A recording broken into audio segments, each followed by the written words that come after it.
behalf of the Campaign for Independent Britain, welcome to this meeting that we've organised to inform you about a rather sinister organisation. I was thinking of chairing this meeting, but we have a guest from one of our sister organisations, the Freedom Association, Roger Helmer, who is the chairman of that association, as well as being an MEP for the East Midlands region. Unlike most MEPs, he sees it as his job to represent his constituents to the European institutions and not the other way around. And he's going to be taking up the chairing of the meeting, so I'll ask him to do so now. Okay, thank you very much indeed for that, Edward. Good afternoon, everyone.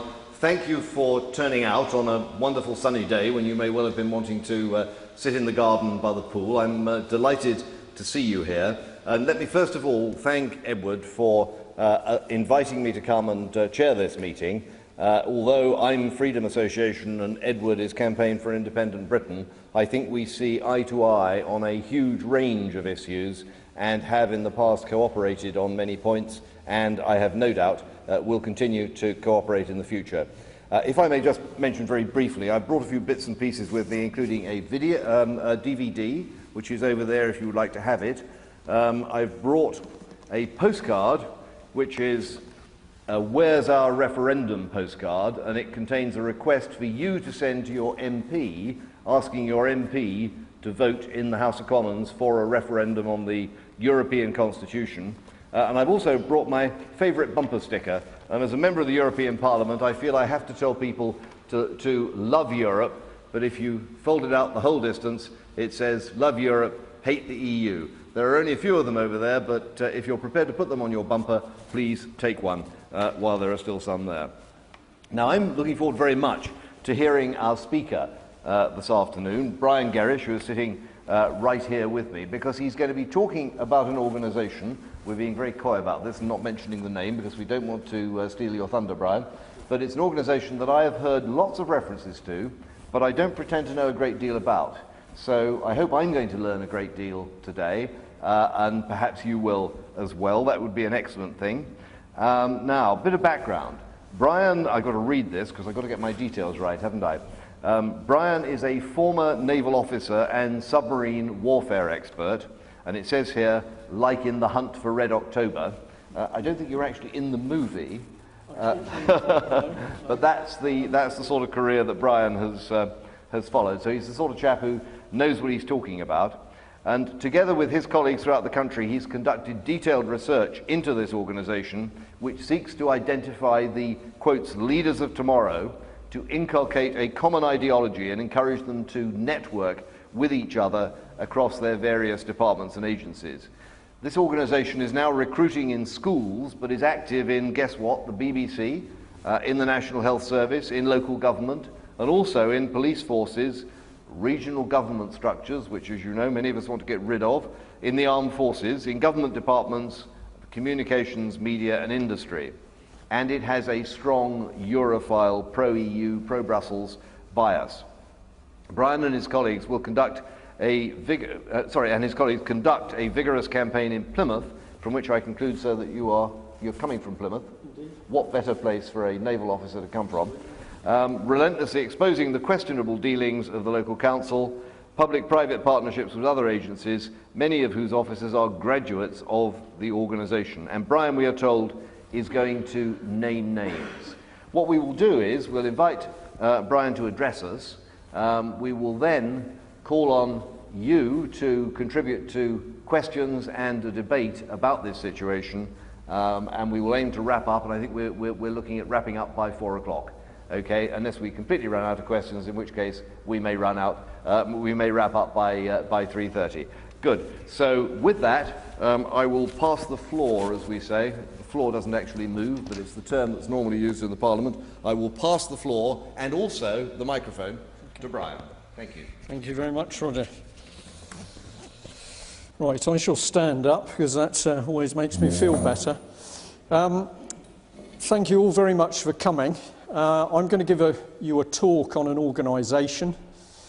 I've got a presentation which is getting bigger, and that's a bit of a problem in some ways because there's more and more information which I'd like to get across, but you can only do so much at a time.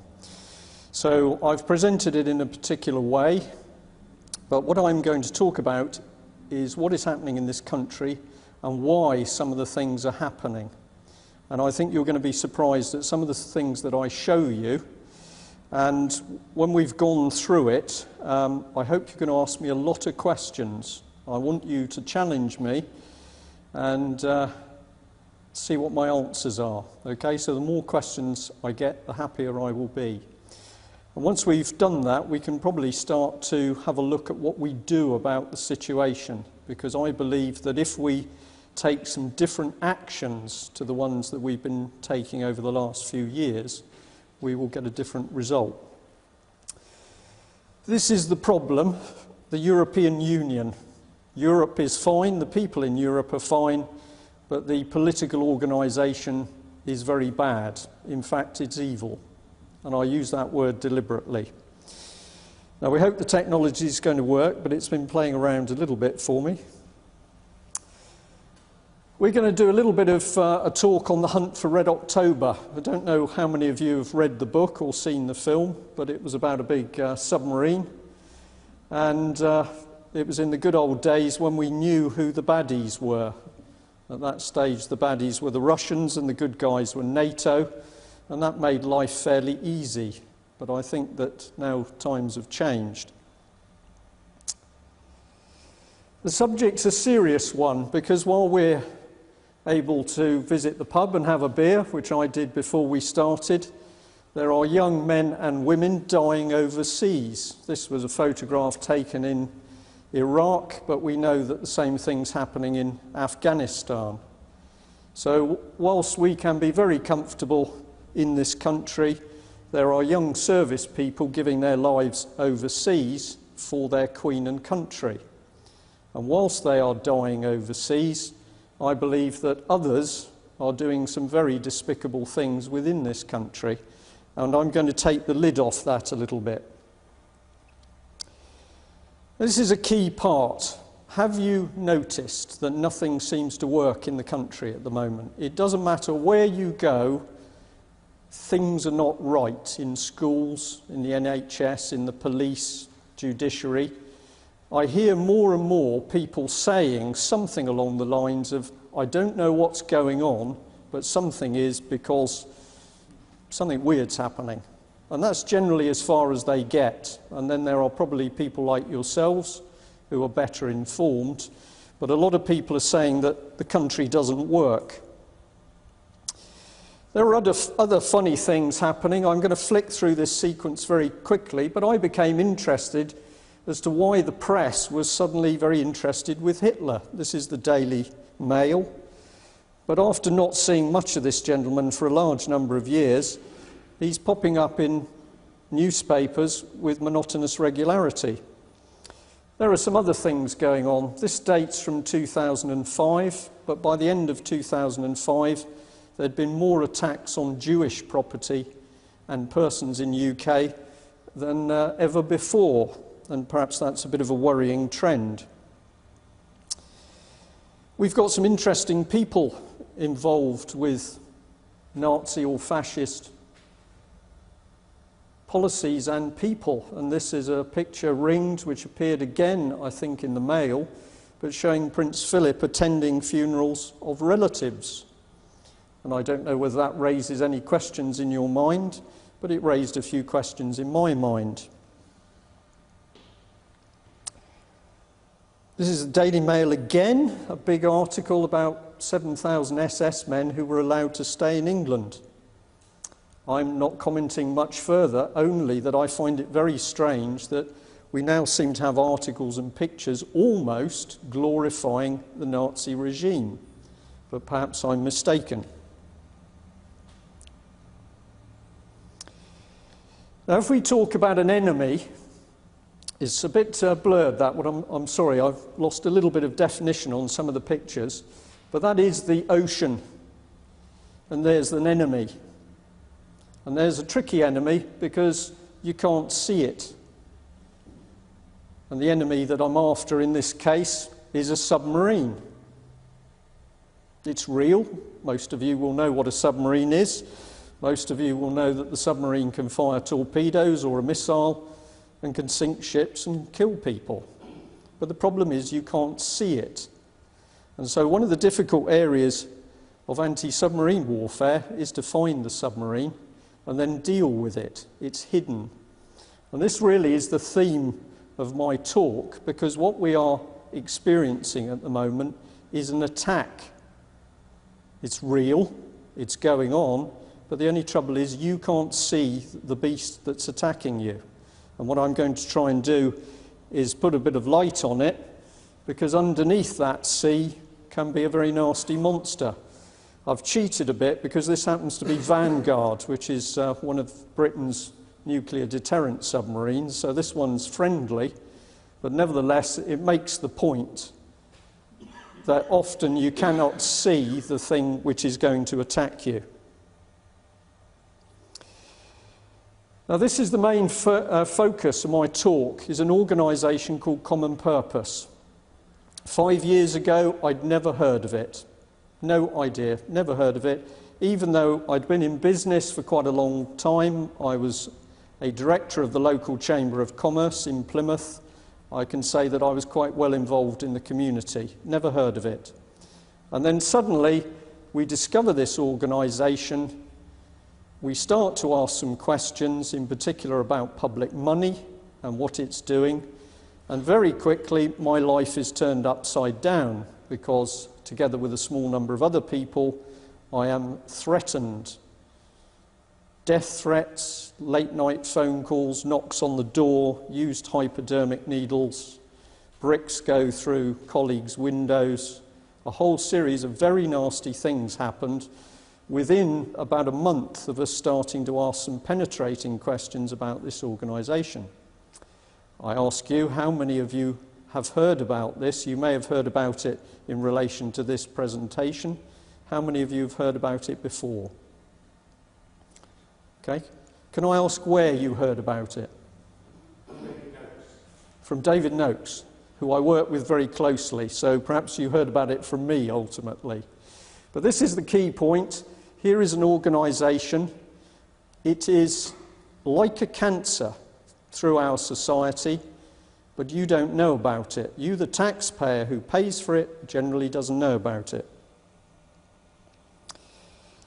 Now, the interesting thing about this charity, and I'll explain, a lot of the view graphs I've got are documents. You will not be able to read them all at the back, but I have a problem. I can't show you each document in great detail, but what I can do is talk about them, and if you challenge me and say, is that document real? I can show you the whole document.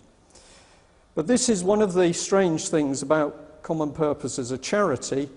It encourages meetings under the Chatham House rule, which says that when you have a group of people meeting together, you can use the information, but you're not allowed to say where you got the information or indeed who gave it. Now that is a very interesting rule when you compare it with probity, the need for organisations to be open and accountable. There seems to be a bit of a conflict, but this is the rule of Common Purpose. I'm not going to bother to try and read through this, but if you'll believe me, this is about diversity. Common Purpose says it's about developing future leaders of society, and it also pushes very, very hard that we should become a very diverse nation. Common Purpose says that in every boardroom of every organisation, on every commission and panel, we should have an equal number of other ethnic origins or people. Now, maybe that isn't such a bad thing in some ways. In fact, I don't think it is. But in the way that Common Purpose uses it, there are some things to worry about. Quite a lot of words from a charity which believes that diversity is a strength both in organisations and in society. We believe this is because it is in the mixing of ideas, culture, worldviews and experiences that society progresses. If you think about what they're saying the way our country used to be was no good, because there's a much better way of doing it, and we need to mix and change. Just an idea.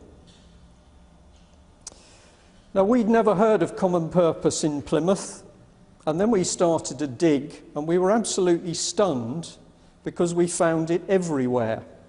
So what I've done is listed all the key areas of society in Plymouth where we found CP, common purpose. And that was everywhere. The hospitals, the schools, the local council, within the military, particularly in the local naval base, the police were involved, the judiciary were involved, accountants and school children. And this was very odd because you think you're quite well informed, you've never heard of an organisation, particularly this wonderful leadership charity, and then you find that lots of people are involved, including people from the church and including members of parliament, a few.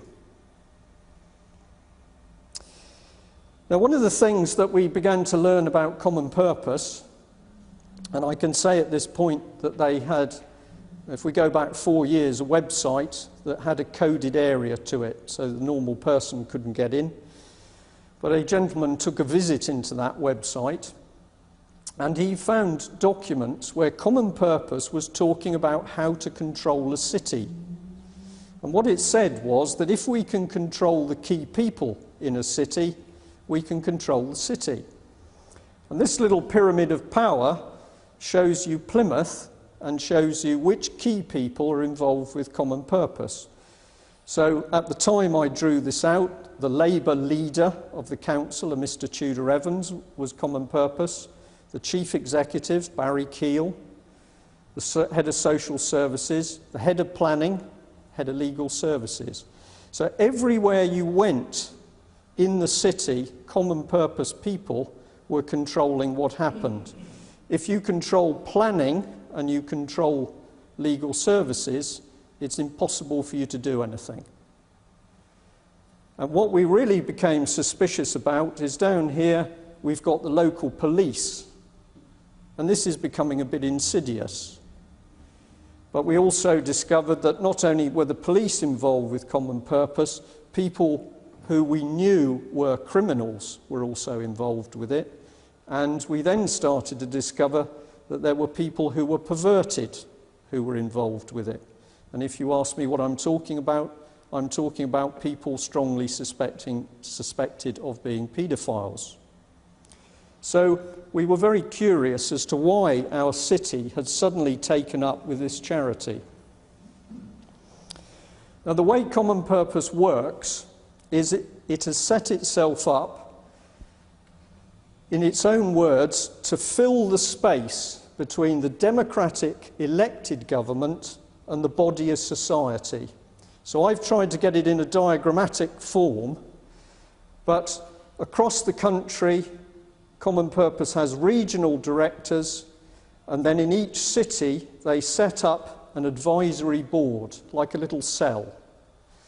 And that cell propagates new common purpose people right the way across society and right the way down through society until they are getting into schools and giving school children special courses. I believe that in many cases parents are totally unaware of this.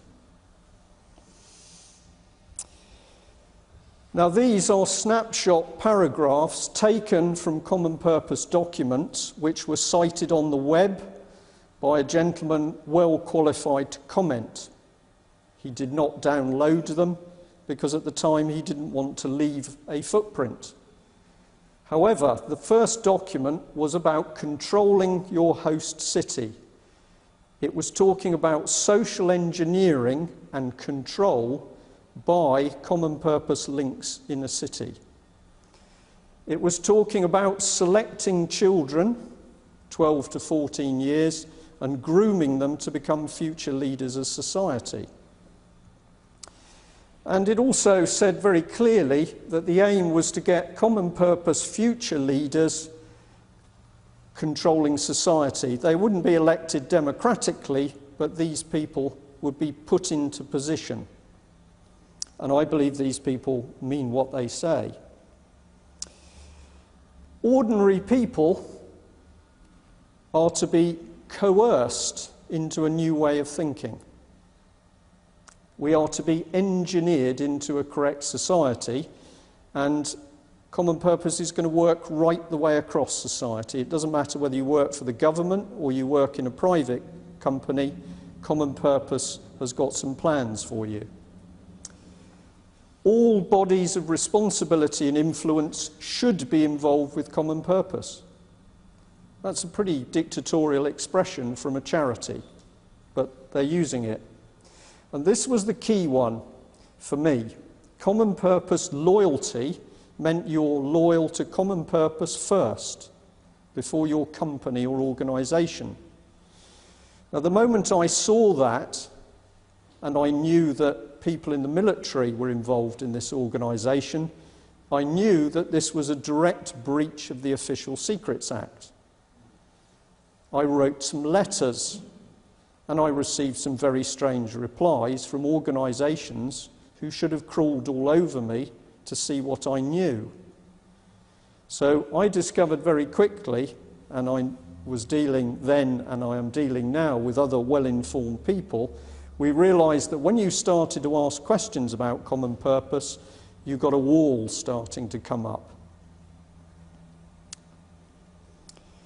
It's a very serious talk, and it's hard to make fun of serious subjects, but basically, one piece of advice is that when you're in deep shit, keep quiet. Amongst the hounds, there is a fox. For those that can see it, I know it's a bit small. And I believe that at the moment, that poor little fox is the United Kingdom, and we are surrounded by some very unpleasant European Union hounds. Now, I hope you're going to stay with me. I'm going to do this quite quickly. I've got to prove to you that when I talk about an organisation doing strange things, I can prove it. We're not talking theory, we're talking reality, we're talking documents, we're talking people. Is it a conspiracy? Yes. A conspiracy is a real thing. It's a crime. And I'm going to show you a conspiracy happening, but I'm going to strip away the theory because we're going to deal with documents. Now, this is part of an internal memo from a company set up by Plymouth City Council called the Single Regeneration Budget Company. It has had £51 million worth of money. There are no detailed audited accounts. I can prove that.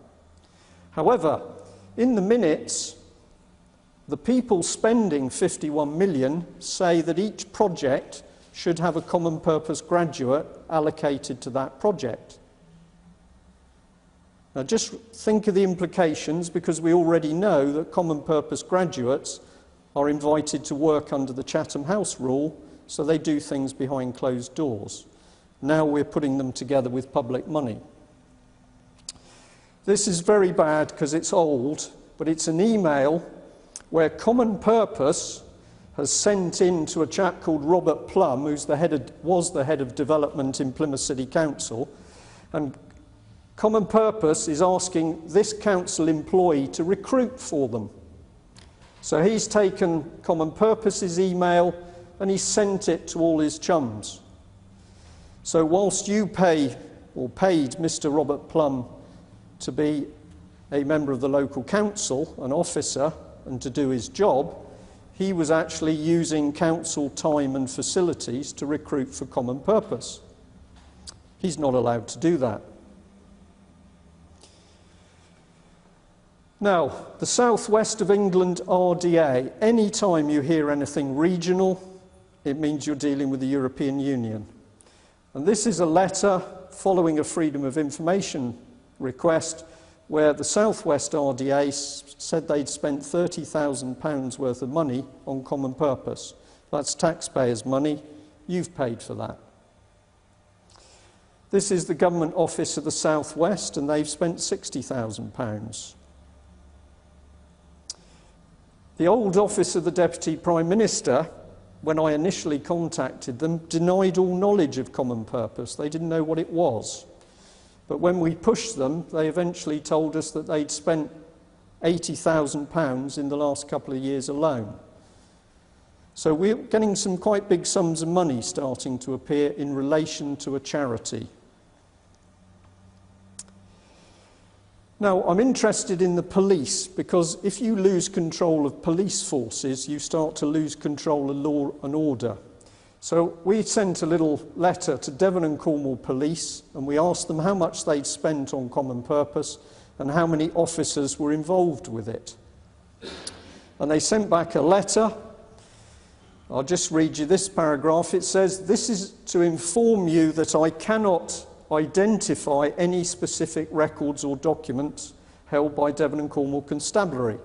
The police were telling me that they didn't really have any knowledge of Common Purpose.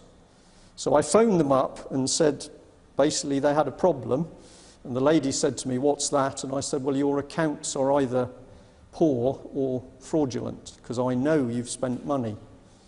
So I gave her some help. I sent her a letter in which I told her the names of 4 Devon and Cornwall police who were involved with Common Purpose. And the first one is a lady called Maria Wallace. I spelt her name wrongly, unfortunately. It's W-A-L-L-I-S, but she's the chief constable. So I told the police that the chief constable was involved to give them some help. And what a surprise. When I did that, they told me they'd spent £57,000. But remember that originally they said they didn't know anything about it. Now, they promised me some more information. I didn't get it. And they sent me a letter where down the bottom they said, "We're currently seeking the views of Common Purpose as to whether we should give you the information." So we've got a charity working behind closed doors, but when something happens, the police contact the charity to ask whether the tax-paying public can have the information. We'll play a bit. Here's Cressida Dick. Does anybody know the significance of this lady? Yeah, the London tube bomb shootings, de Menzies, she is the lady that authorised the murder of, effectively, the murder of de Menzies. She is senior Common Purpose. Did she have a meeting behind closed doors? Now, your local paper. I've heard for a long time that when we write articles about the European Union and how bad it is, they don't get printed.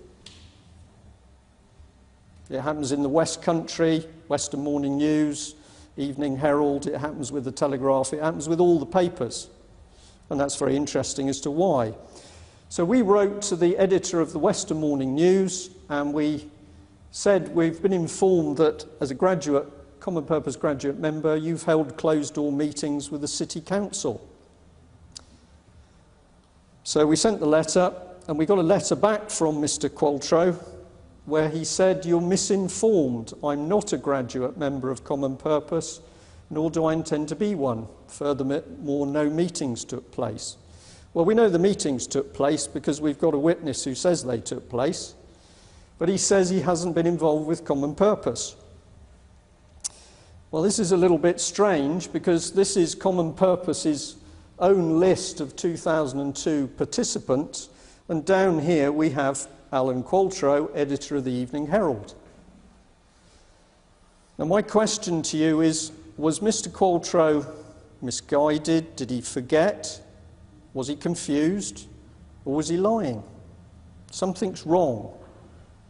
You did allow him a get out, though, didn't you? You said, "Are you a graduate then?" Yeah. He said no. Yeah.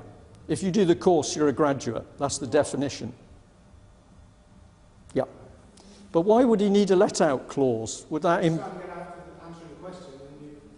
So we've... We're not pinning down as we've Yeah. got a specific link with Common Yeah, he doesn't want to be pinned down. There's something odd, isn't there? Now then, this is something else about people. This is a letter which has come from a chap called Richard Bailey, who's the head of the Government Office South West down in Plymouth. And he says, with relation to the Common Purpose Advisory Group, the core group in Plymouth and other cities, says, I should begin by explaining that I occupy this post as an individual citizen rather than in my role as a civil servant at the government office. That's what he says. Well, of course, he's written it on headed paper anyway, but he says, yes, I'm involved with Common Purpose, but I do it as an individual citizen. But this little piece of paper says that the 19th of May 2005, when Common Purpose had a Power Map programme day in the council, Richard Bailey was a keynote speaker from 10 in the morning to 11:15. I'm going to suggest to you that that is not in his private time, that's in his official capacity. But I might be wrong. Now, I'm going to go through these quite quickly, but these are all to do with communications between people in councils and Common Purpose. And here's Common Purpose saying to a member of one of the councils, can you introduce me to the Chief Fire Officer? So they are using people within the public sector to do work for them. And look at schools. It says that Common Purpose needs help in networking my way towards the right heads. Can anybody tell me what the definition of a right head teacher is? A head teacher has a sympathetic view to their class. Possibly, but what they're doing is selecting people, and this little thing shows it without a doubt. We've got another one. This is connecting Mr. Mike Moore, Chief Executive of Suffolk County Council. Here he is doing his work with Common Purpose. And we're doing a different bit of selecting now. Here is your local council chief executive saying that David Coe of Coe's Department Store, I don't know him and wonder if he's to Ipswich. Now, what they're doing is lining up people to be invited to do the Common Purpose course. And here's the local chief executive, again in public paid time, deciding that he doesn't want somebody. People being selected, people being refused. This is not nice. This is Common Purpose talking to the head of European and Economic Development. Notice the title, Head of European and Economic Development in Norwich City Council. Dear Chris, further to our discussions, you kindly offered a contribution of 250 quid. So here is a charity just going to the public sector, taking money. But if you phoned up and you said, I'm actually asking for money for my local hospice, you wouldn't necessarily get any money. But this is happening on a phenomenal scale, and it's not just £250. We've got leads. I'm taking you around the country. It says that the purpose of an advisory group, the board in each city, is to be the eyes and ears of Common Purpose. Can you explain to me why a charity needs people in senior positions in each city to be its eyes and ears? And what are they looking for? What do they want to hear? And you've never heard of this.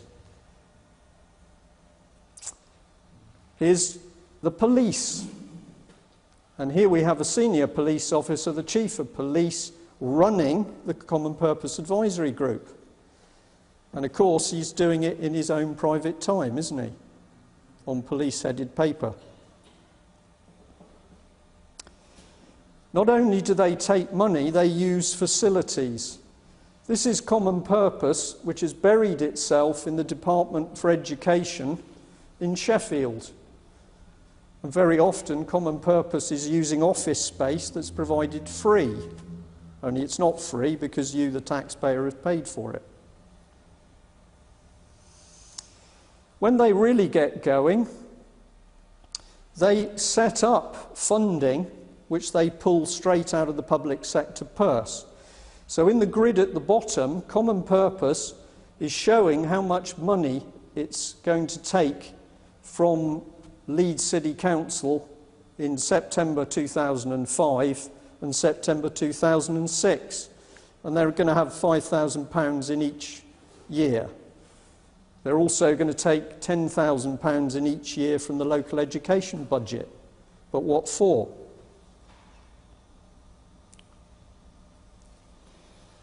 Here's a piece of paper where Common Purpose is telling a gentleman from Leeds government, I don't know whether it's the chief executive, I've forgotten, but I believe so, is telling him what to do. Don't worry, it's just a question of signing the letter.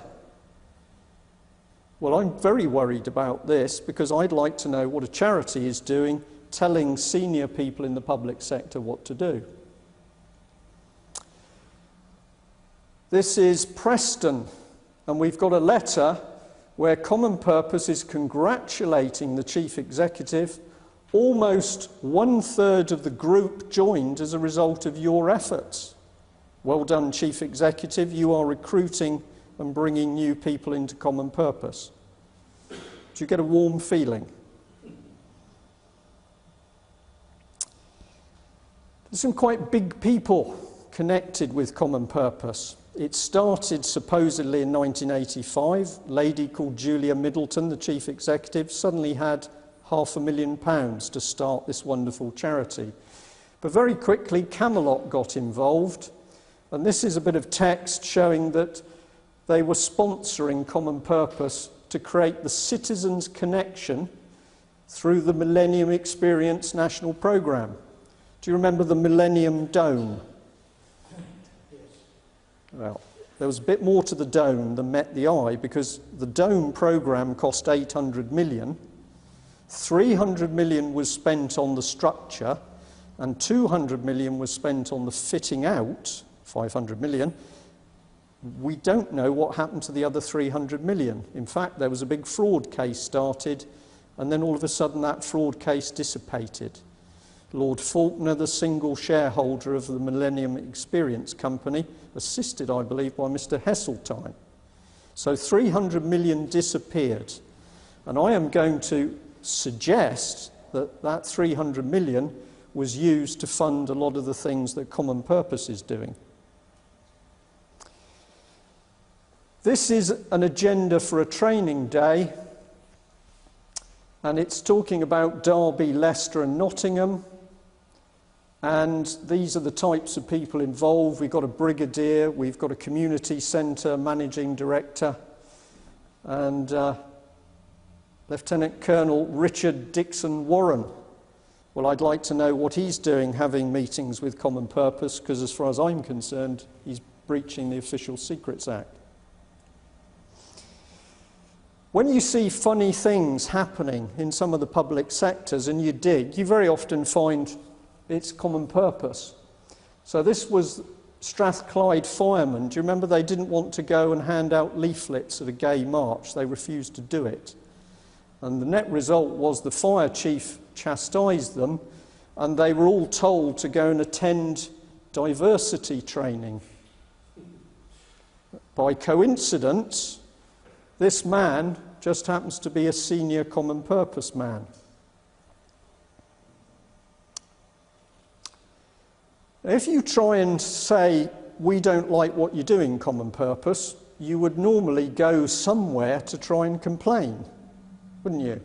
But the only problem is, when you do go somewhere, you find that that body is topped up with Common Purpose people anyway. And here is the Commission on Good Governance in Public Services, and here's the member of the commission. They're all, of course, unbiased. But we have Lucy de Groot and Sir Bob Kerslake, Chief Executive of Sheffield City Council, County Council, I beg your pardon, who just happen to be senior, very senior Common Purpose people. So just imagine going to this team to complain about Common Purpose. What's going to happen? Not a lot. Now, we have been digging very hard, and we've got a big team now across the country who've been asking a lot of questions for a lot of time.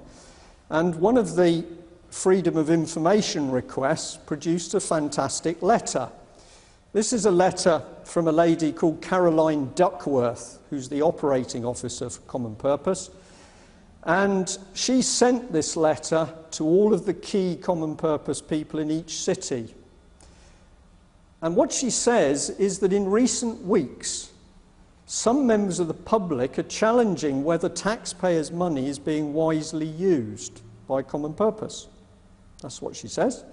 And she goes on, following consultation with expert lawyers, public relation advisors and local government leaders, we are recommending that when our programme coordinators receive calls like this, they should refer them to the programme director without conversing. This charity is so worried about what it's doing that when you say, where's the money coming from, where's the money going, they're dealing with expert lawyers, but they are also dealing with local government leaders. Well, who gave them the authority to work with the local government leaders in the first place? Did you? Did anybody vote for them? Did anybody give this charity political power? No. We're moving up a bit. We've had school children at the bottom. We're starting to look at who's at the top of Common Purpose. Here's Julia Middleton, the chief executive, married to a very senior media man.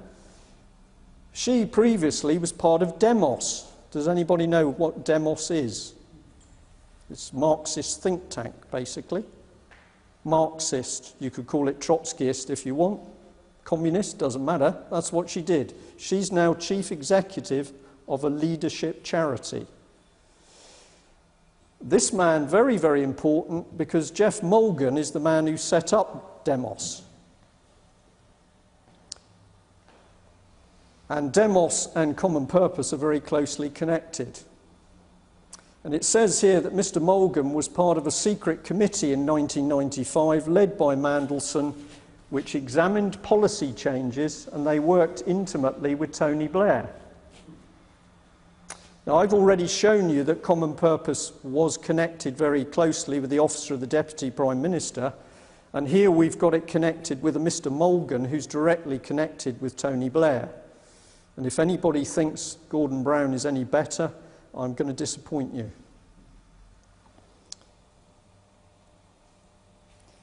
This is a bit more of the same document, but showing the people mixing. We've got Jeff Mulgan, wrote a book, The Other Invisible Hand, Remaking Charity for the 21st Century. Mr. Mulgan produced a book which was to do with using charities for different purposes. You get a clue to what he wants to do because he actually doesn't tell you what he wants to use the charity for. But there was an article in the paper about 2 weeks ago where we got a clue. Did anybody see the article where Ed Miliband was challenged because he was producing a paper saying it should be acceptable, it should be legal for charities to get involved politically? You saw that. And it was the Tory shadow charities minister who picked up on it. And he said this is sinister. Now, what I'm going to suggest Ed Miliband, his father actually was a communist, but what Mr. Ed Miliband was doing was trying to cover up the fact they know the lid is coming off Common Purpose. A few more, just so that you know. Sir Jeremy Beecham, Janista McIntosh. And let's look at it as a diagram. What we got down here is what I call the EU control structure. Now, I know the Office of the Deputy Prime Minister is gone, but all they've done is moved it into the Communities Department. It's gone in name, it hasn't gone in function.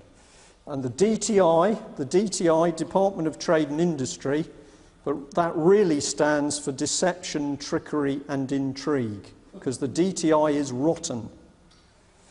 We've got the government office of the regions, we've got the regional assemblies, we've got the regional development agencies, private sector and the general public, and at the bottom we've got the school children.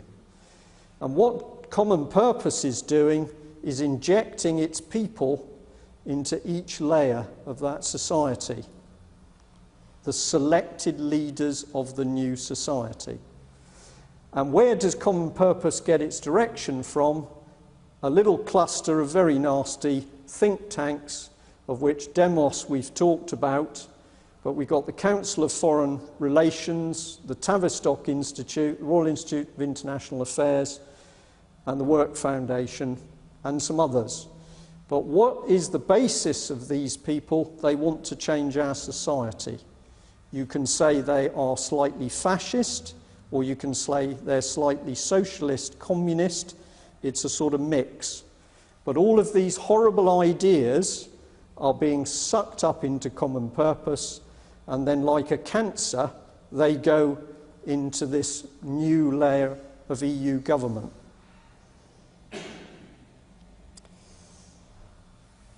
Can I prove these connections? Well, we can, because this is a 2020, that's the name of a Common Purpose programme. This is a training day, and here we've got a brief by Dr. Catherine Fleshy, the acting director of Demos. So we've got people going to a very senior Common Purpose meeting, and they're being briefed by a communist organisation. What's even more peculiar is down the bottom, we've got Sir Richard Mottram, the Security and Intelligence Coordinator of the Cabinet Office. He's also going.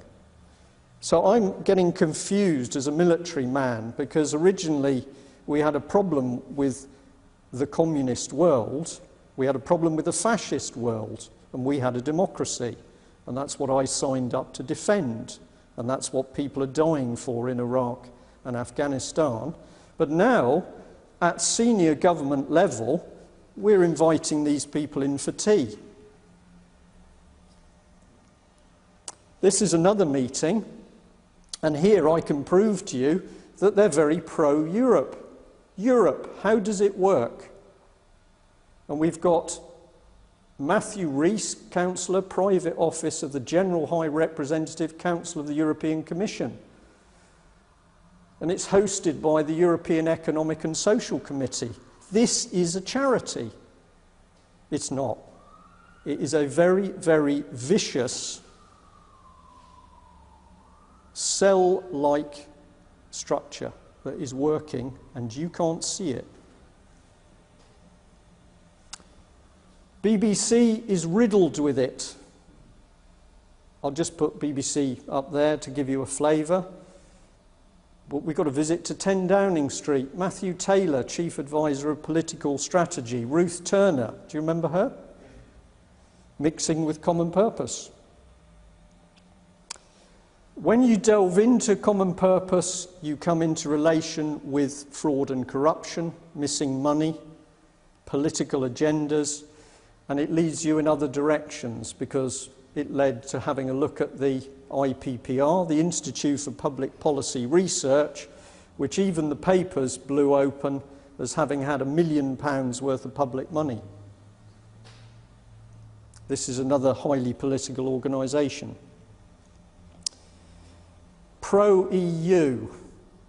This is part of the Common Purpose programme trying to suck children into the EU, saying you can live in Paris, travel to Portugal, it's all wonderful. But they don't tell the truth, they just give a pro-European view. They're not allowed by law to be political. These are some quotes by Common Purpose people. Now I'm going to take your mind a step further. Common Purpose is not just about doing a course about leadership. Common Purpose is about doing a course which changes the way you think. If I said to you, I'm going to a Moonies meeting tomorrow, I wonder if any of you would like to come with me, I would guess that most of you would refuse, because you know that the Moonies are a cult, and you know that cults can take people and change them. Some young people are changed so much they don't want to see their families, they give up all their wealth. It's real, can be done.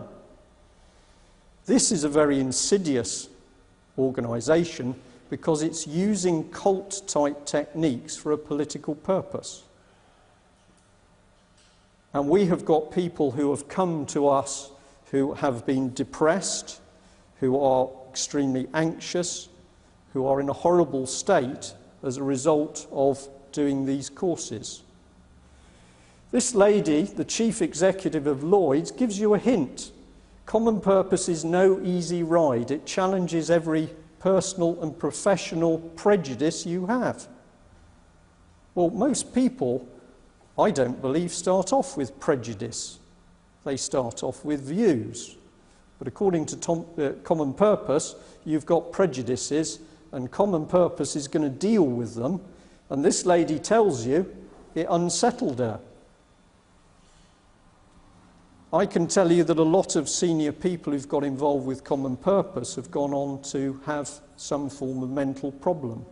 Maria Wallace disappeared and was not particularly well, and that's reported by people close to her. Bishop of Exeter is another one.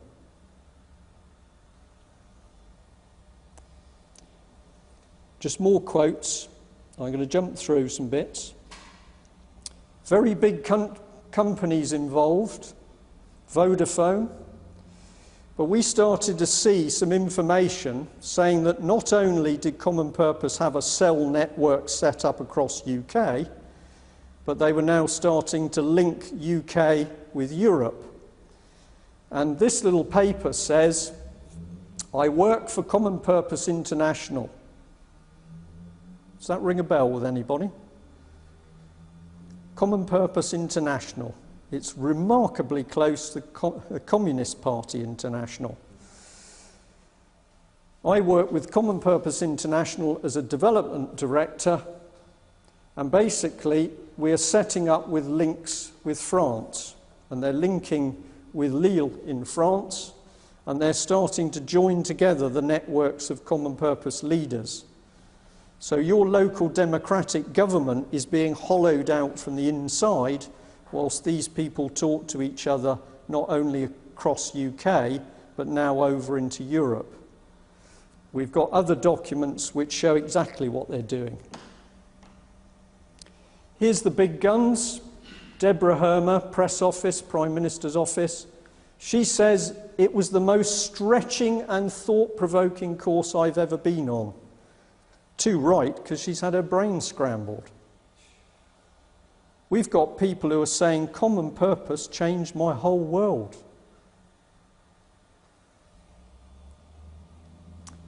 And boy, do they like children. So this is yet another course.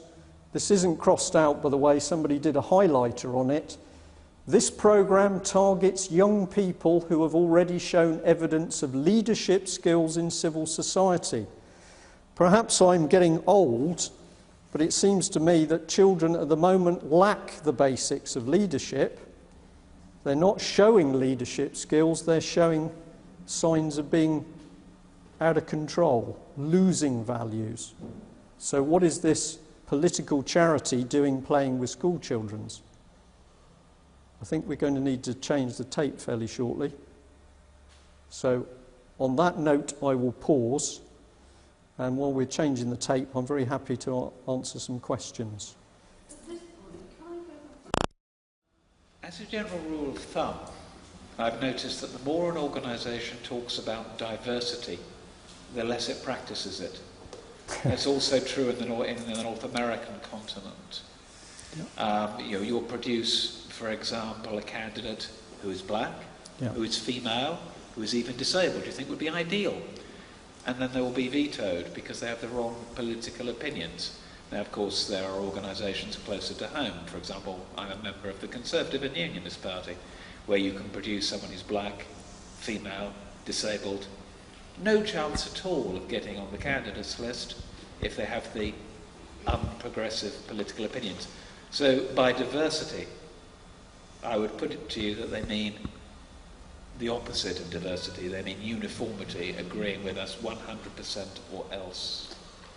This is a very good question. This is a very good question because it was a little area that we decided to look at. And in fact, we've got some emails where common purpose, what they were asked is how many people over 50 do you employ? That's what we went for because they talk about age is no barrier. They wouldn't answer the question, how many people do you employ in your London office over 50? They wouldn't answer the question. Then the lady said that they were going to have a meeting about it and we would get an answer. And they had the meeting and we still didn't get an answer. Then it was going to go to their board who were going to give us an answer and we never did get an answer. Why would they be so frightened of how many people over 50 they did or didn't employ? But the other thing is that on the ground they say they are for diversity. And you do see coloured people, however you want to describe them, Muslims or whatever, involved. But the people who are within common purpose itself, I'm not politically correct. And if I was with some of my other friends here, it would work better. But if they're coloured, of whatever nationality that means, then it is their political view that's the most important one. So you're absolutely spot on. And they're very frightened when you ask them this question. I can answer your question about the age factor. Of course, first of all, if they are practicing age discrimination, that's a criminal offence now, which is worth examining. But there's also another point, which may sound slightly paranoid, but it happens to be true. As someone gets older, you lose many things, but you do gain one thing. It becomes progressively harder and harder to condition you. It's about the only advantage of getting older. Yep. So if your primary purpose is to condition people, the last people you want on earth to deal with are people who are getting on in years, because you have to work so much harder to actually condition them. Another good point, and the other thing is that your age allows you to remember life before versus what it is now. We're ready to go again. If I Okay. just comment, don't get too hot on the ages and things, because all my staff are under 30. Okay. Do you want to just do two more questions, just while we're waiting? Because I think there's a couple of gentlemen there. Okay, good. Who else has got another question? We had two side by side there, so let's put two pairs in one set. As a result of your activities and the fact that you are ex-service, are you or have you been subject of any inquiries by the government security services, and are you aware that are there any files on what you are doing? I'm certainly aware that there are files on what I'm doing, because when I initially wrote to the security services, there's no great secret to this. I'm allowed to say that because of what I did, when I'm showing you my hunt for a Red October bit, I have been security cleared in my day to a pretty interesting level, and that means that everything about me is known. It also means that if I make a statement on things that I've seen, I should be treated as a reliable witness.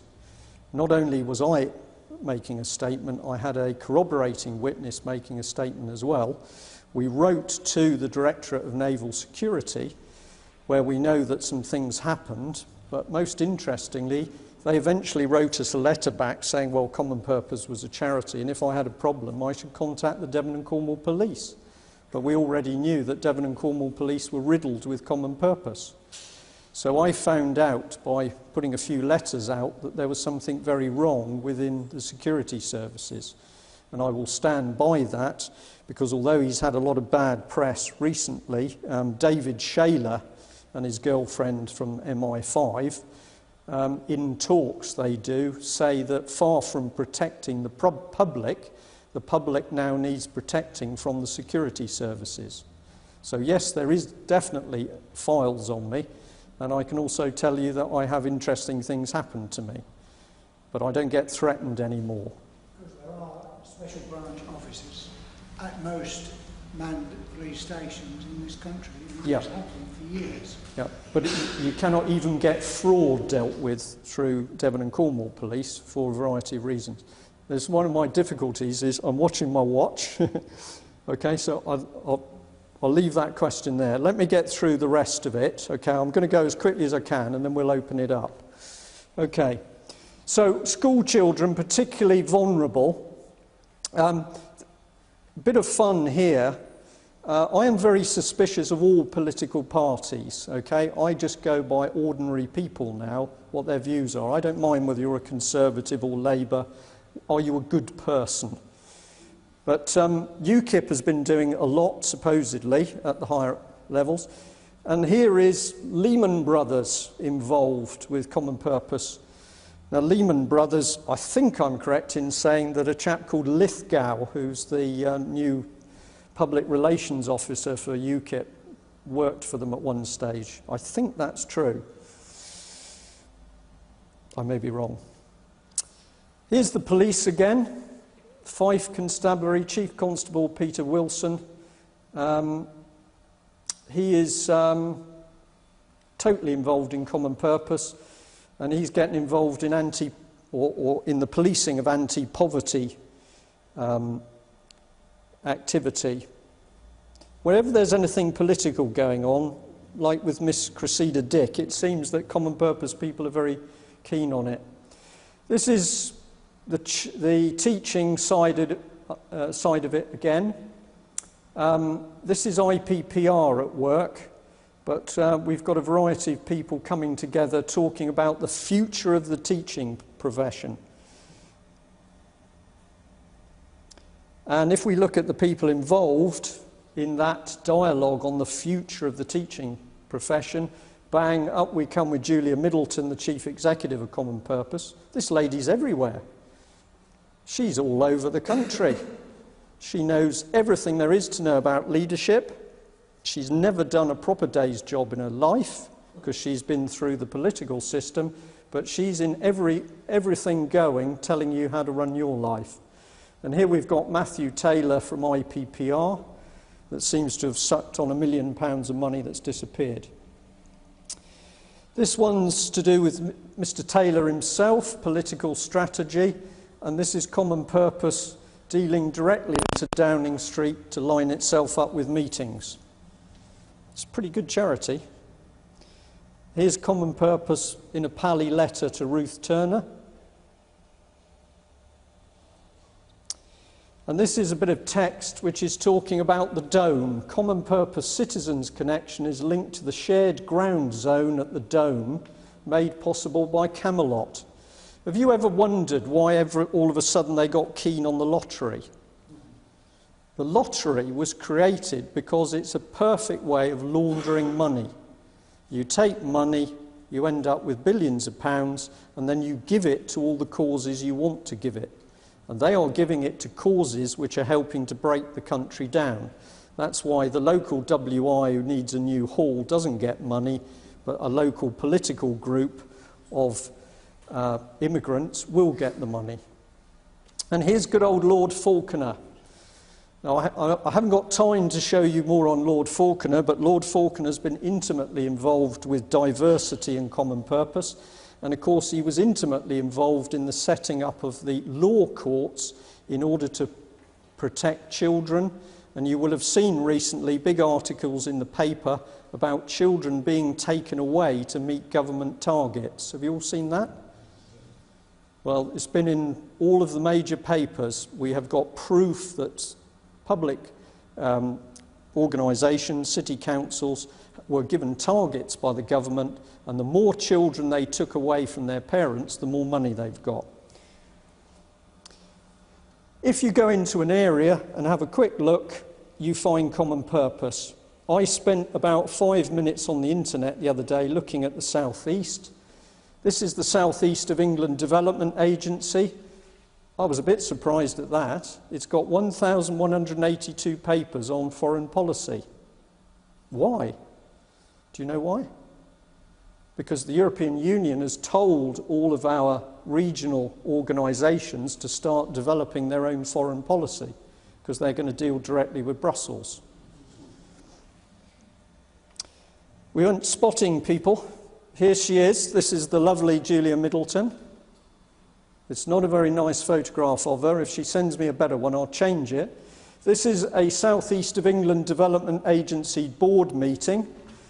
Load of subjects, but here's Julia Middleton, Oh, right next to Prince's Trust. I believe that's Prince Charles's favourite little one, isn't it? So here's this lady. She was educated in France and Switzerland. She came to England. She started to work for the Work Foundation, which many people would regard as socialist. She then goes to Demos. Then she's got £500,000, and then her charity is everywhere. And if you look at the board, I quickly spotted a name I'd seen elsewhere, Mr. Faruqi. And here's Mr. Faruqi. And if you read the text on him, he's never been elected to anything in his life. He is a professional person. He's been on the Learning and Skills Council, the British Urban Regeneration Association. He was the chief executive of the London Borough of Southwark, but he's never been elected democratically. He's now earning a fortune, and he's common purpose. What's going on is this country's being attacked. And they are doing it by taking over things from the inside. And when you complain and you stamp your feet and you say, my local paper won't print my letter, I laugh. Of course they won't print the letter because the editors are common purpose or, as this gentleman suggests, a similar type of organisation.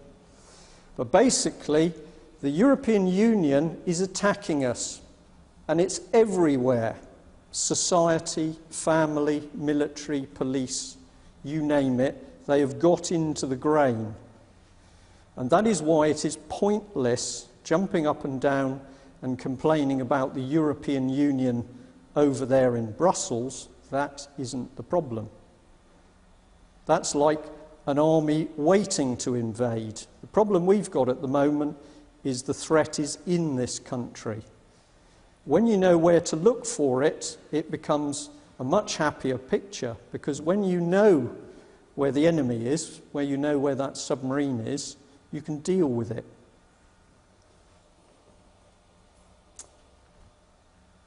This is what they're working to. They are working to undermine, demoralise and destroy this country so that we are subsumed into the European Union. Now, I was in the car the other day with a guy who's done a lot of good work for us, and we're driving along and he said to me, Brian, what do you think these people are playing at? What are they doing? Are they playing politics? Are they out for personal gain? And I said, just run that by me again, and he repeated it. He didn't know what they were, what are they doing? And I said, they're going to kill you. These people are not playing a game. What do they want to do to you? They want to destroy you completely. Because the destruction, if you take the hospitals as an example, people are dying in our National Health Service as a result of it being collapsed. It's being collapsed deliberately. I'm not squeamish about this. When you do the military background, you talk about it. There's the bad guy. The aim is to kill them before they kill you.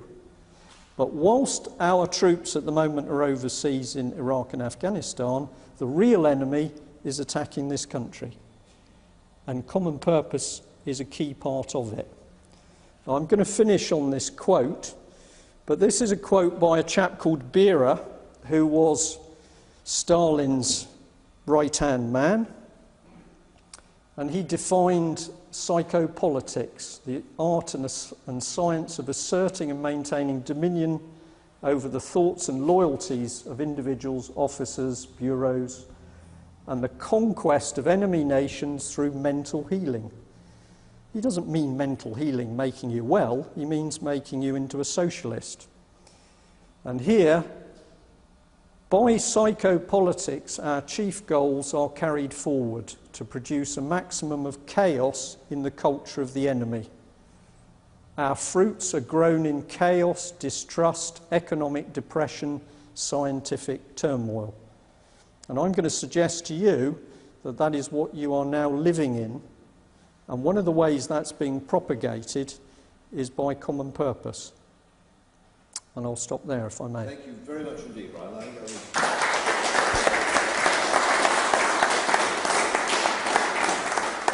devote the rest of the time available to us to questions and debate. And can I abuse my position as chairman by asking a question, if you will allow me? If I may. The question I would ask, Brian, is this. Imagine we had somebody here from Common Purpose, and let me play devil's advocate for a moment. I think what I would be saying is something along the lines of, look, we're interested in improving life in Britain by improving leadership skills. That's what we're about.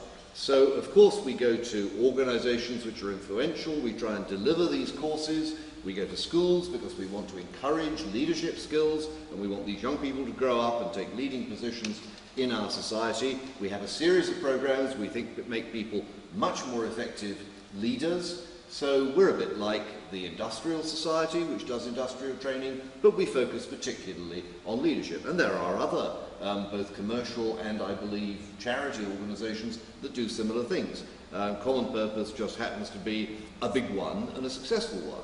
And then you say, well, okay, you're teaching people about the European Union. This is propaganda. And they will say, well, we're teaching people how decisions are made that affect their lives, and whether you like it or not, a great many decisions are made in Brussels, just as a great many decisions are made in Westminster. Therefore, if we're teaching people about how decisions are made in society, of course we're going to teach them about how the European Union works, and we're going to take them to the Parliament. We are just a training organisation. But of course we have links with other think tanks who work on areas like this. Of course, because we're successful, we get into large companies, we get companies supporting us, and we work to an extent with the government because they've seen the benefit of the wonderful training that we deliver. Now, if they were to say that to you, how would you respond? Well, I'd say that is a wonderful description of Common Purpose, but there are some points at the moment which don't seem to tie up. The first one is that if you're a charity, it's very reasonable that you do your work in an open way where we can see where your money is coming from and how you're using that money. You are, after all, a charity. And the overwhelming proof and evidence at the moment is that you're exceedingly secretive about where your money is coming from and how that money is used. On top of that, I'd like you to explain why it is that when we ask a city council, such as Plymouth City Council, how much you've spent on Common Purpose, instead of saying, we are delighted to tell the public that we have spent £200,000 and we think it's excellent value, they don't want to tell us how much they've spent. Now that's rather odd, isn't it? Because you run a wonderful charity, but nobody wants to tell us how much they've spent. In fact, it's taken Philip Davis as an MP to ask questions in the House to discover how much the MOD has spent or how much the Department of Social Services has spent. So it's rather odd that we have a charity where everybody seems very reluctant to say how much they've spent on it. The other thing is that if you are a Freemason, you are required to declare yourself. But Common Purpose is training people to be graduates. I'd suggest a better word is members.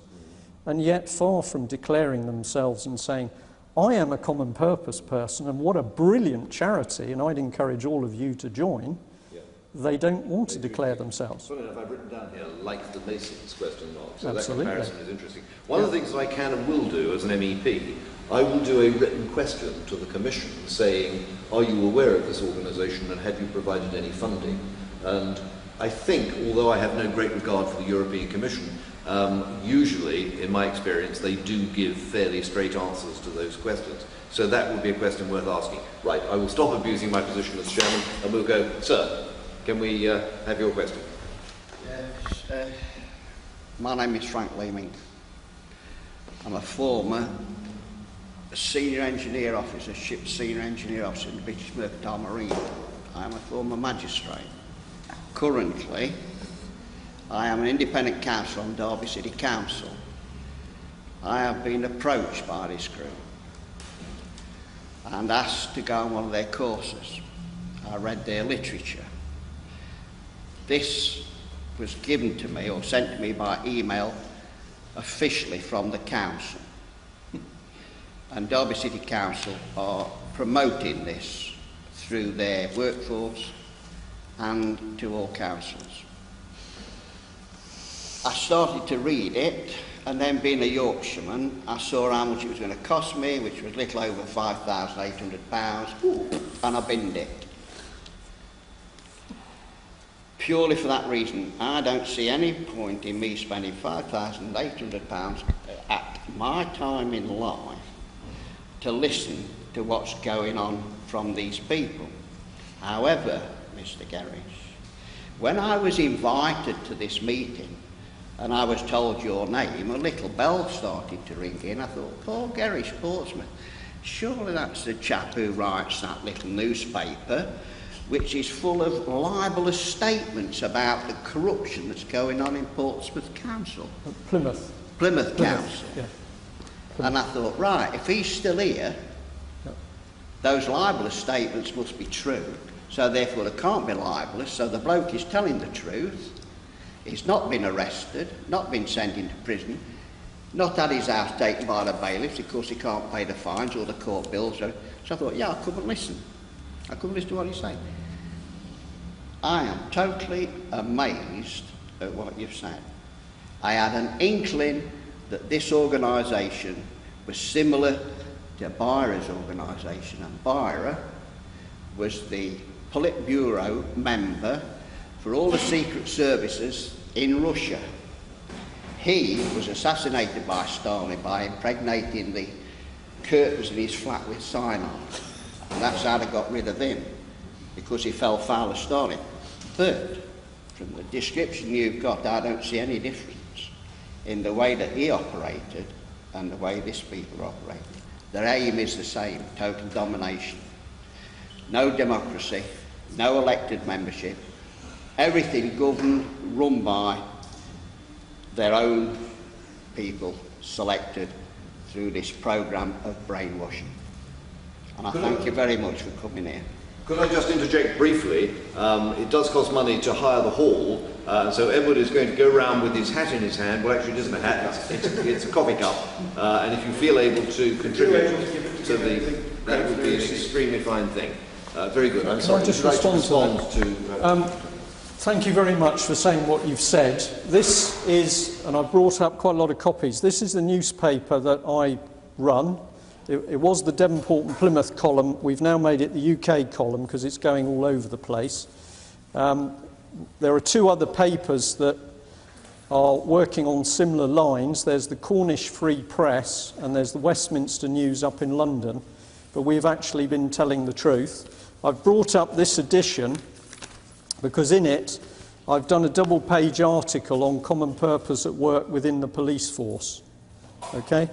And I will say nobody has gone for us yet, because even though we know the judges are corrupt, or a large number of them, the evidence that we've got is overwhelming. And what we're talking about, fraud and corruption in Plymouth City Council, we can prove it.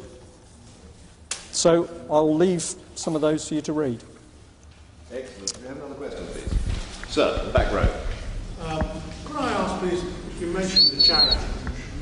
My understanding is that the Charity Commission's function is to oversee all these registered charities, and if they indulge in any malpractices, to take appropriate action. Yeah.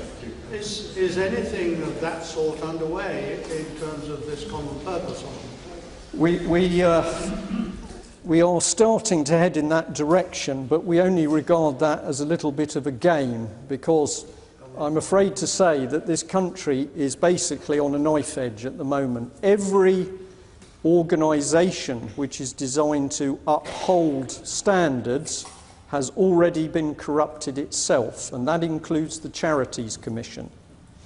A better example is if you take the Law Society, which is designed to police the performance of solicitors and legal firms. There are 1,700 cases outstanding where people are complaining about fraud and corruption and mismanagement and abuse of all sorts of things by the legal profession. And until last year, the chief executive of the Law Society just happened to be a lady called Janet Paraskeva, who just happened to be a very senior common purpose person and friend of Julia Middleton, the chief executive. Now, we are now going to look at these bodies, but if you go to the police and you complain to the police, if you go and complain about the police, they send you to the police complaints body, and what people are finding, not on the subject of common purpose, but on other complaints, is a wall is coming down. And the reason is that these people are already infiltrated, and the organisations are having the functions closed down. So you can do it, and in fact, you should still do what is the normal thing, but you have to remember that wherever you go, and I mean wherever you go, there is some form of political corruption in the body you go to seek help. Right, could I just add a rider, if I may, to that question?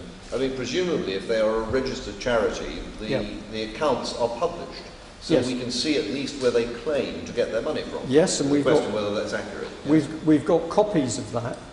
We've got copies of that, but the accounts are of an abbreviated nature, and of course, abbreviated accounts can conceal a great deal. Just to do a quick follow-up, yes. Okay. Well, how do you see us getting out of this situation? If the whole of officialdom and semi-officialdom is riddled with these people, we're going to come up against a problem of eliminating them or getting them out of their positions, or wherever we turn. Yeah. What can we do as individuals? Very little, I would have thought. Well, on the contrary, I think we can do a lot, but what we need to do is something different to what we've been doing to date. I will answer your question, but if I can just come in sideways. How many of you are aware that there was a major debate amongst politicians about further amending the treason laws to enable debate to take place about UK becoming a republic, and that debate not being treasonous? How many of you know that debate took place? Okay, well, I only found out on the way up here because somebody gave me a call. But basically, I'd give you that because nothing could be more fundamental than your elected members of Parliament having a little secret debate about changing the whole fabric of the country. So I would suggest that when you go for help amongst politicians, you've got to be very sure the one you go to is going to help, because most of them, I believe, are rotten. Okay?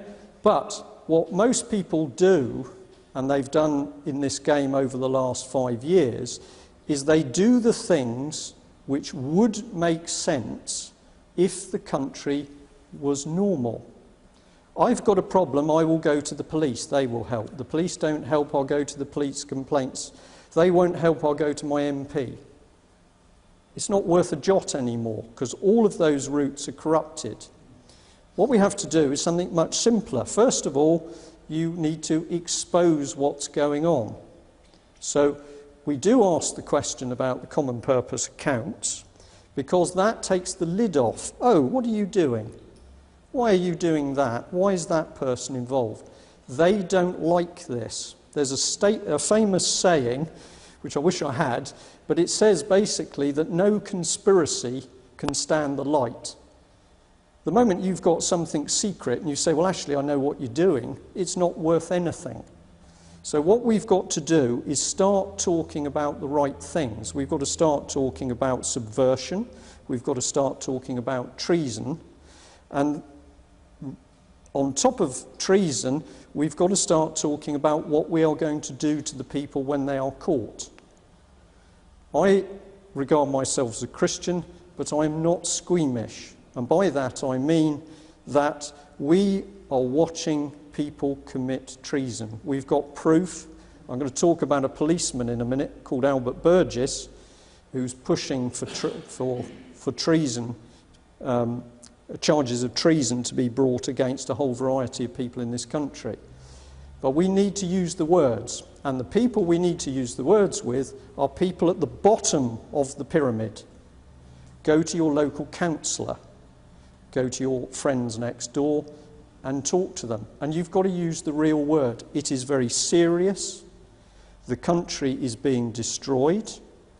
It will result in people dying because their plan is to create disturbance on the streets, because that will allow the clampdown of martial law.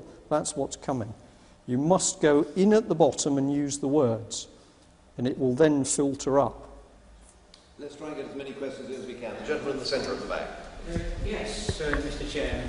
So two things I'd like to know. You mentioned Peter Mendelsohn,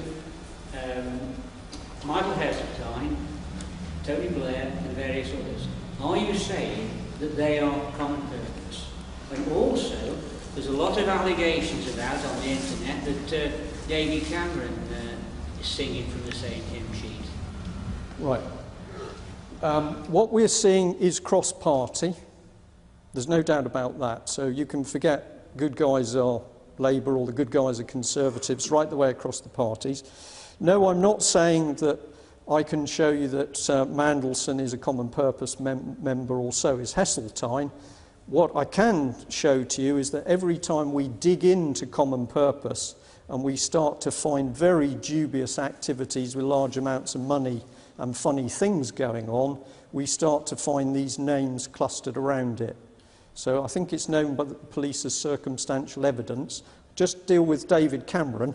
David Cameron's very, very interesting because we wrote to him some time ago asking if he'd been involved with Common Purpose, and he never replied to the letter.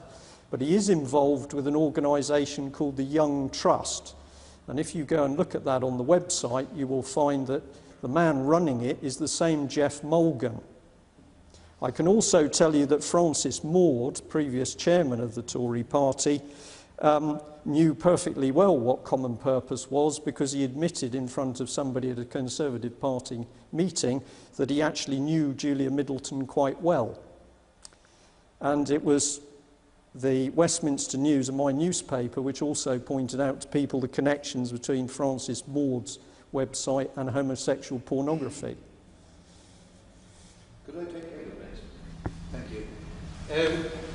I'd like to give a couple of instances of how this thing is working. A little while ago in Leicester, there was a move afoot amongst the hospitals to take away the Gideon Bibles that were placed in the bedside lockers.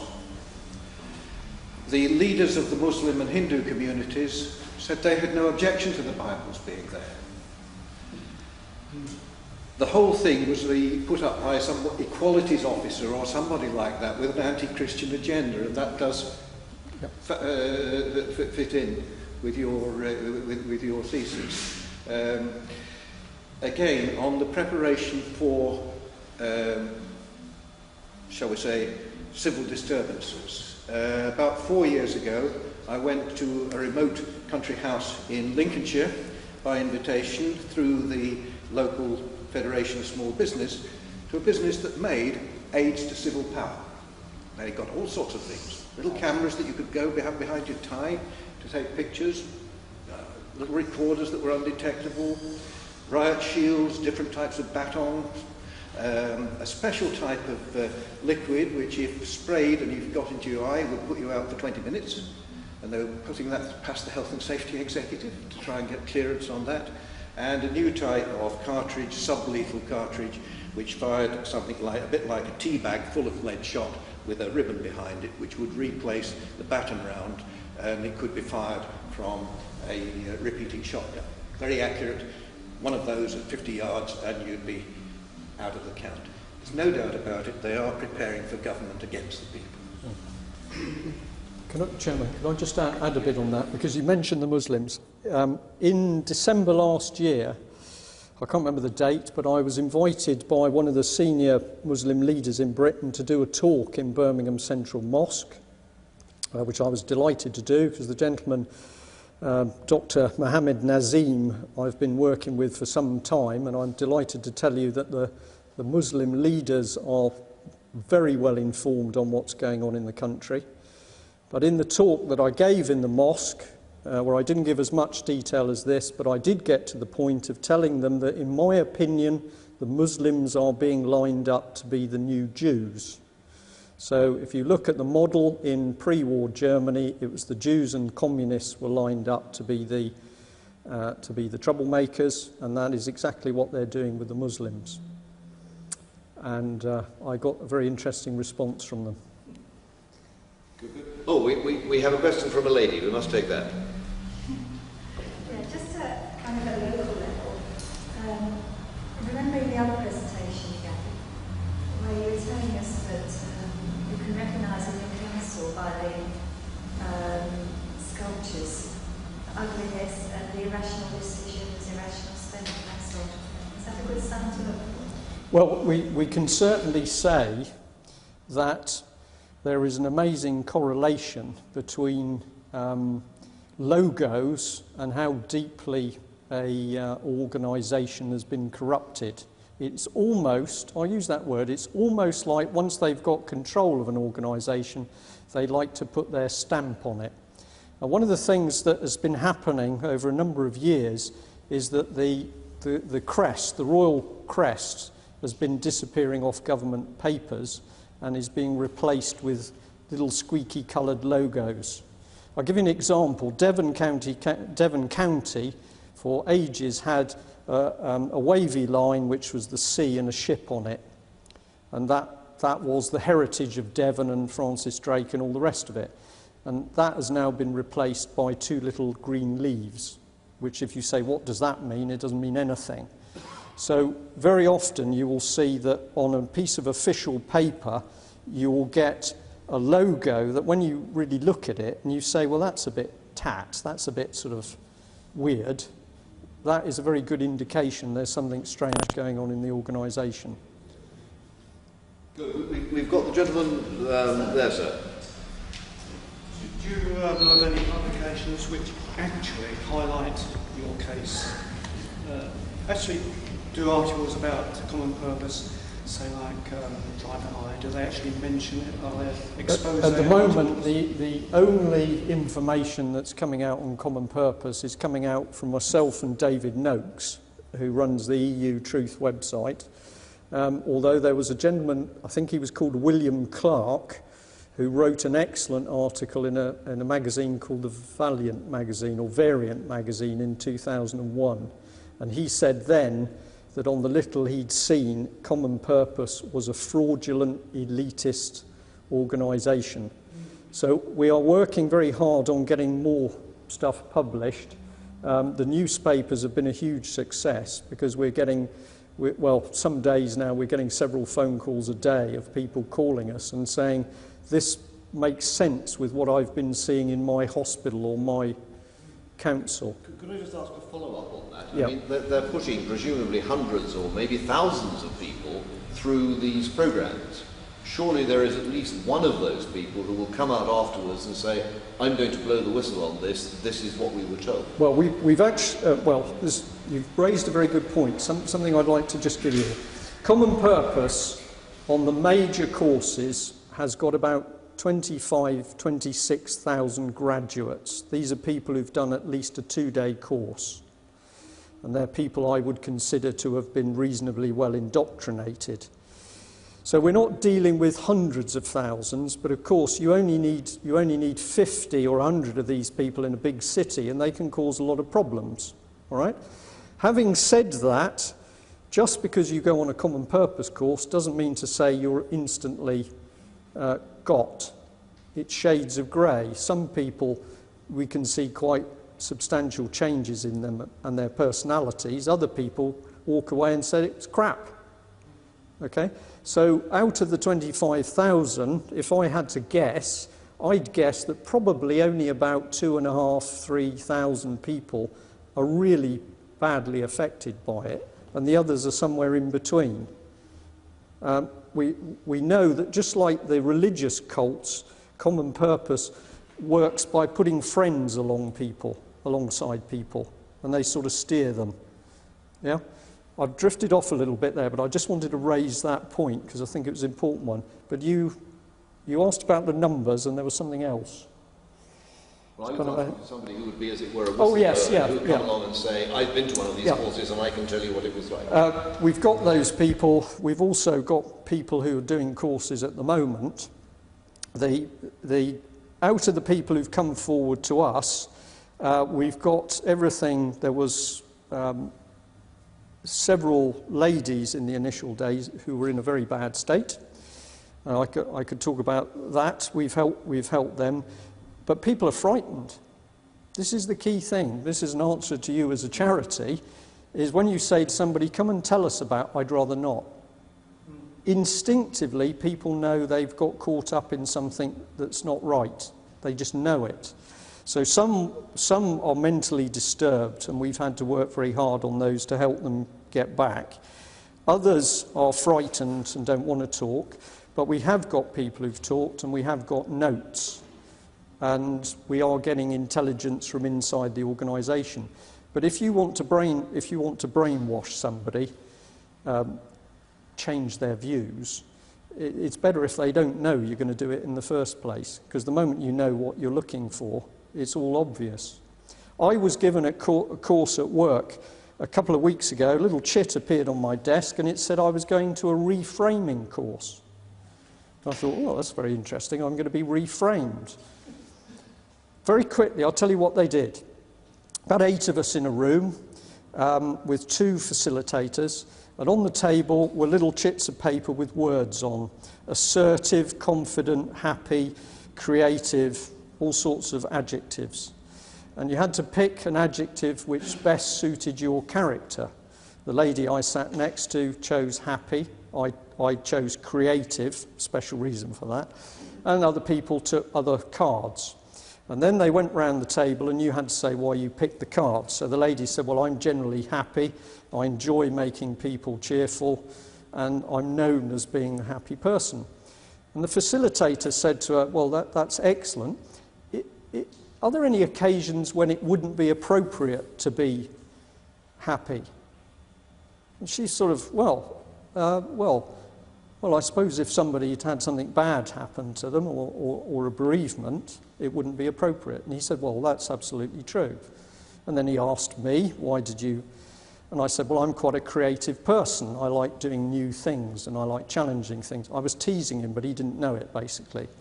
What he'd done to the woman was he chipped away at part of her makeup. She was happy. She was a happy person. And what he'd done is put a little seed in her mind that maybe being happy isn't good. It's a tiny little seed, but it was there.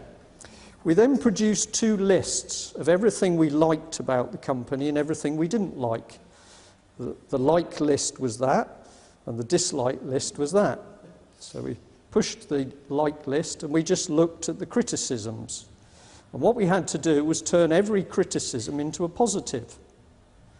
So you went through and, well, that could mean that, and that's actually quite positive. So we got rid of that criticism, got rid of that criticism. Then it came down to the toilets.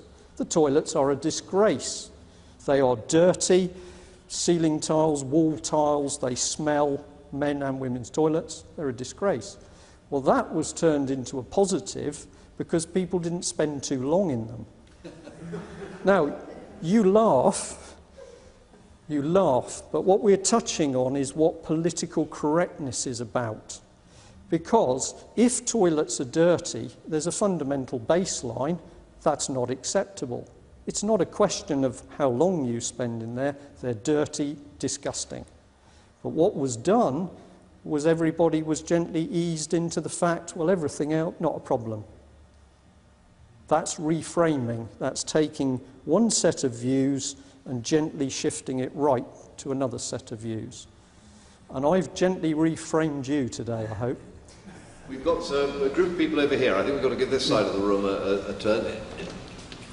Sir? Yeah.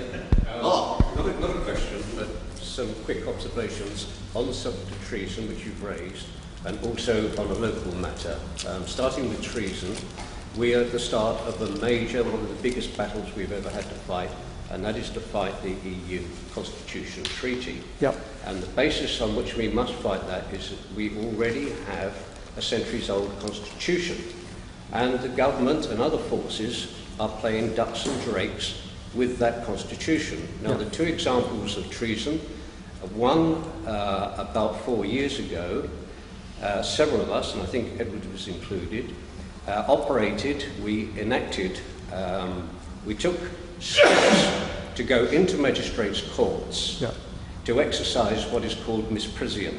And misprision is if you know of a crime being plotted and you conceal it, you can be charged and found guilty. So this was a laying of information with the help of lawyers into a magistrates' court here in Leicester and elsewhere, and present information about treason being committed by Faulkner, Jack Straw, Tony Blair, Gordon Brown and Derry Irving, because we didn't want him to hear the case against himself at that time. Now, that was my duty fulfilled in presenting information to the magistrate.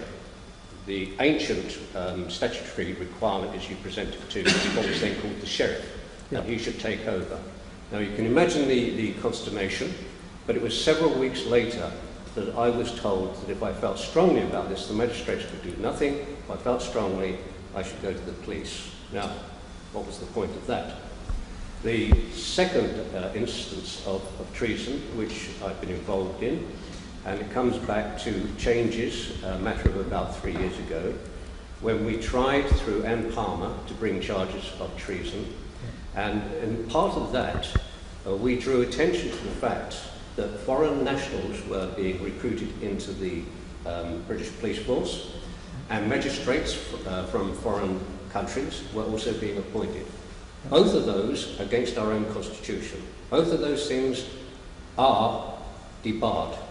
However, we discovered that this was the case and presented the evidence to, I think at that time, John Stevens, who to his credit suspended all the magistrates. There were 22 at that time. And in a matter of a few weeks, the law was changed. And of course, it had to be changed in a sense, because otherwise every case heard by those magistrates would have been null and void. So, two examples where whatever the forces are behind all of this, whether it's common purpose or whatever, as I say, playing ducks and drakes with our own constitution. Now, at local level, for information people living in Leicester, on the first occasions I came across common purpose, I write quite a bit in the Leicester Mercury, and the Leicester Mercury 6 days a week has a first-person column on a whole wide range of topics. I opened the paper about 2 years ago and was very, very surprised to see a first-person column on common purpose. Very surprised that the contributor, the young girl who had written this, was an Asian girl. I think she was about 19 or so, and she was employed by a local photographic shop. Now, you used the words about changing people's worlds, Brian, earlier on, and I was very much struck by the fact that this young girl had been completely seduced by attending a common purpose. She was brimming over with enthusiasm. It had changed her life. I was very surprised, went into the website and found, of course, that the editor at that time was on the advisory panel, Nick Carter, local, on the advisory panel. And I think they rotate these things every now and again. He's not there, the local chief constable is on the advisory panel. One of the things that puzzled me very much about that was how on earth did that young girl get on that course? Frank has mentioned $5,000. I think it kicks off something like about $3,000, etc. I can't imagine that there was any way in which that young girl financed that herself. So these things are going on. Right. Can I just answer that? Because I will answer the bit about the treason.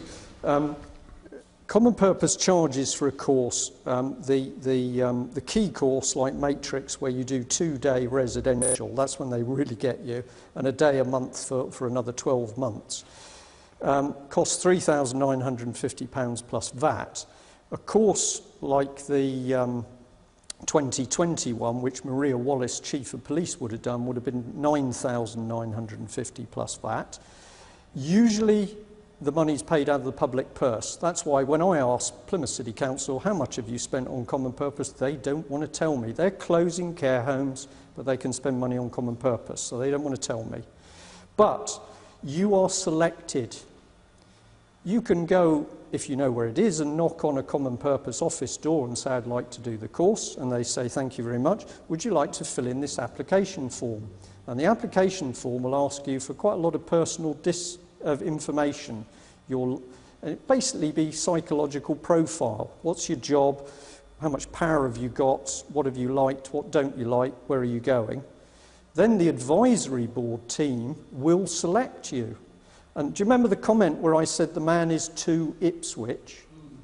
That was the advisory board saying, no, we don't think this man's...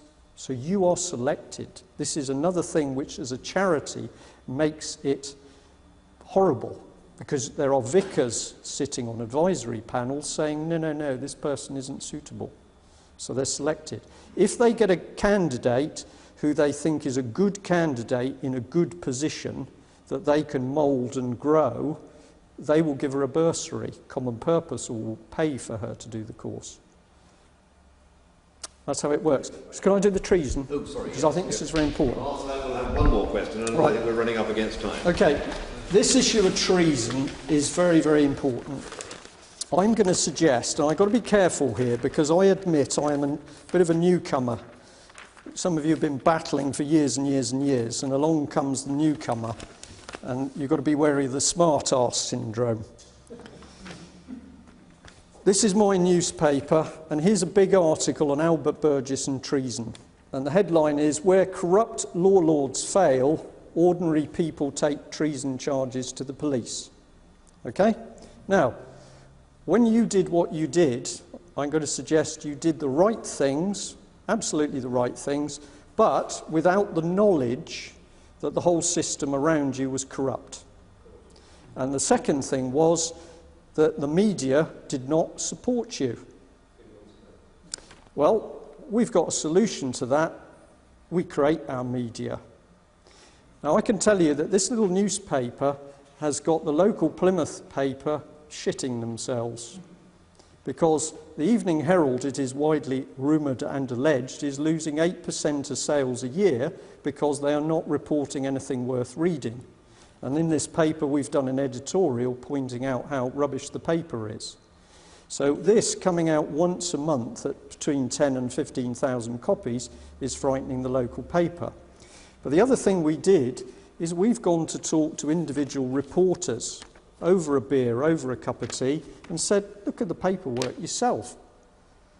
And they are now very interested that their paper is being controlled by Common Purpose, to the extent they're now telling us what's going on. Can't tell you any more because I shall spoil things, okay? But what people are trying to do is to change a whole organisation by going to the top. But that's where the corruption is. If you go into a police station, as this man has done, and we want it to happen, and he says, I want to report treason, and then the copper says a load of bluster, and he's not going to do it, you're all misprision of treason, you're guilty of treason then. What's your name? Wallop. He's going to appear in the paper. And I have been stunned at the reaction when you put the stories in the paper. We've had 2 people who phoned us up and sworn at us, and the other phone calls have been from people who said, I want to tell you about this. I've got paperwork, I've got documents. So the other bit that we're using as the lever is the fraud and corruption. They are creating fraud and corruption. And if you show people your taxes are going here, they get very interested, and then they ask a magic question, why? And you say, oh, well, that's easy, that's Common Purpose. What the is that? You don't know what it is, you then tell them what Common Purpose is. Well, where's all that come from? The European Union. And you've got them up 5 steps in about a 10-minute conversation. So it's getting in. You were doing the right thing, but at the wrong time because the ground wasn't fertile. We got some different ways. Good. Gentleman over here, can we have one? This is one last question, and I'm sorry, but we are aiming to conclude at 4 o'clock. Just short. Fascinating as this is. So if we can take this as the last question, thank you. I wasn't aware of the full activities of the Common Purpose, but looking at some of the names that have been put up, is there any influence from the Bilderberg group in respect to this? Well, I believe totally, but if I say I know something, I know it because I can prove it. I'm going to say I believe in this case because you start getting into circumstantial evidence. Do I believe the Bilderbergers are real? Most certainly. Do I believe they are a fascist-based organisation? Most certainly. Do I believe they're very dangerous? Most certainly. Do I see links between the people linked to the fraud and corruption and top level of common purpose associated with Bilderbergers? Yes. And to change the subject slightly, it was very interesting that Ed Balls was reported in the paper as using public money to attend a Bilderbergers meeting. Bilderbergers say themselves that people attend as individuals, but he used public money to attend in his official capacity. Wasn't that remarkably similar as the man of the Government Office Southwest who said, I am a member of Common Purpose in my... There is, when you follow it through, there's a style, and I believe the Bilderbergers are clearly there, so is the Council for Foreign Relations, and so is definitely is the Tavistock Institute. When Blair, in one of his honest remarks, said he'd never been there. Yeah, but of course Mr. Blair was chairman of the Fabian Society, and if you follow the Fabians through, you're back in the same mess. Could I just mention about Ed Balls, our previous chairman for 23 years, when I say our, Campaign for Independent Britain, Lord Stoddart, has just recently raised that question in Parliament about who financed the Ed Balls visit to Bilderberg. He's asked for that. So well, yet we're waiting for a statement. Well, it was, yeah, but it was reported in the press, and in fact I've also reported it. I'm going to be a little bit careful here, but I want to say this. Lord Stoddart was given some material on common purpose. Now, I have a problem. If I give people a little bit, they say that's not enough. Where's the proof? If I give them a lot, though I'm too busy to read that. The Lord Stoddart was given what I regarded was a package in the middle. And what he said was, this man, Brian Gerrish, has said that a company set up in Plymouth City Council called the Single Regeneration Budget Company has spent 51 million with no proper audited accounts. Lord Stoddart said, I believe, in my opinion, that cannot possibly be true, and therefore I don't believe what he's saying on common purpose. But unfortunately for Lord Stoddart, what I say about the 51 million is true, and I can prove it. We have got to fight, and at the moment we are not fighting because people do not understand how serious it is. I am going to preach a little bit, but I have wasted tens of thousands of pounds of my personal money on UKIP to discover the higher levels of UKIP attending common purpose courses or facilities. I am seeing people talk about the European Union as if it's a boys' club. It isn't. And the real threat to this country isn't Brussels, it is what is happening in your local council. If you solve the problem in your local council first, the rest will solve itself.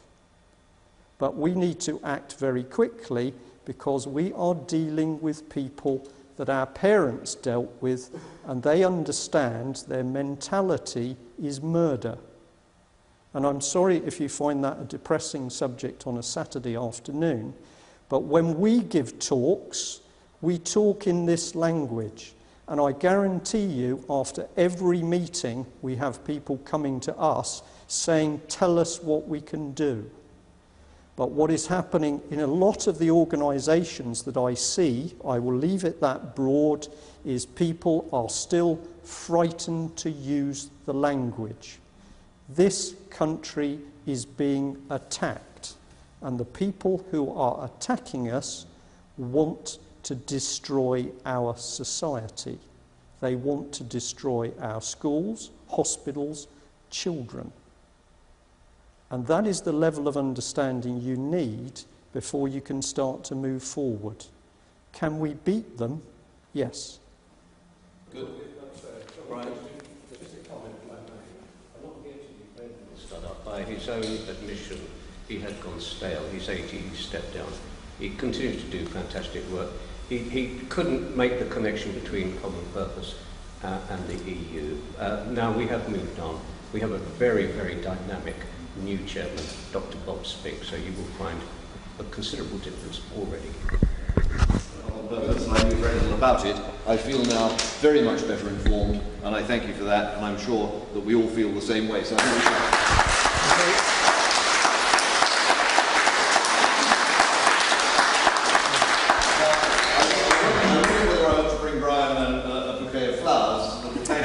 And I decided that might not be quite the thing, so what I have got is a commemorative mug with the same artwork on as the card that you're all going to send to your MPs, yes, demanding a referendum on the European Constitution. And while Edward's over there, thank you very much indeed, Edward, one of those for you.